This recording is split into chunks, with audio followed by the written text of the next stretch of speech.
Hello दोस्तों, आपका स्वागत है हमारे YouTube चैनल लॉर्ड बुद्धा 563 पर। आपको से YouTube चैनल पर बुद्ध से जुड़े मोटिवेशनल वीडियो और कहानी मिलेंगे। इस प्रकार की कहानियां आपके जीवन में बहुत बदलाव ला सकती हैं। इन कहानियों को पूरा सुनिए, क्योंकि आपकी हर समस्या का समाधान इन कहानियों में छुपा हुआ है।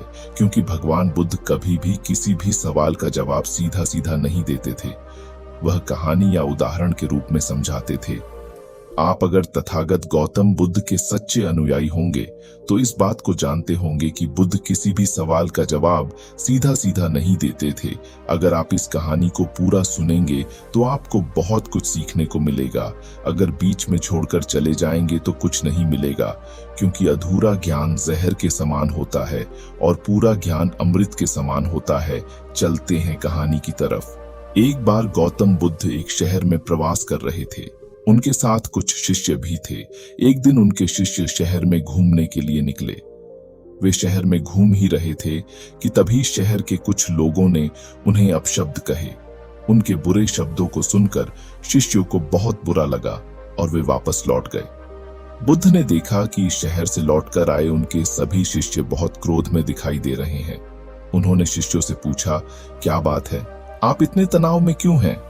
तभी एक शिष्य क्रोध में बोला, हमें यहाँ से तुरंत चलना चाहिए। जब हम बाहर शहर में घूमने गए थे तो यहाँ के लोगों ने बिना वजह हमें बहुत बुरा भला कहा। जिस जगह हमारा सम्मान नहीं हो वहां हमें नहीं रहना चाहिए। बुद्ध ने कहा, क्या किसी और जगह तुम अच्छे व्यवहार की अपेक्षा रखते हो? दूसरे शिष्य ने कहा, इस शहर से तो अच्छे लोग ही होंगे। तब गौतम बुद्ध बोले, किसी जगह को सिर्फ इसलिए छोड़ देना ठीक नहीं कि वहां के लोग बुरा व्यवहार करते हैं। हमें तो कुछ ऐसा करना चाहिए कि जिस स्थान पर भी जाए उस स्थान को तब तक नहीं छोड़े जब तक अपनी अच्छाइयों से वहां के लोगों को सुधार न दे। हम जिस भी स्थान पर जाएं वहां के लोगों का कुछ न कुछ भला करके ही वापस लौटे। बुद्ध ने कहा, जिस प्रकार युद्ध में बढ़ता हुआ हाथी चारों तरफ के तीर सहते हुए भी आगे बढ़ता जाता है, ठीक उसी तरह उत्तम व्यक्ति भी दूसरों के अपशब्दों को सहते हुए अच्छे कार्य करता रहता है। खुद को वश में करने वाले प्राणी से उत्तम कोई और नहीं हो सकता।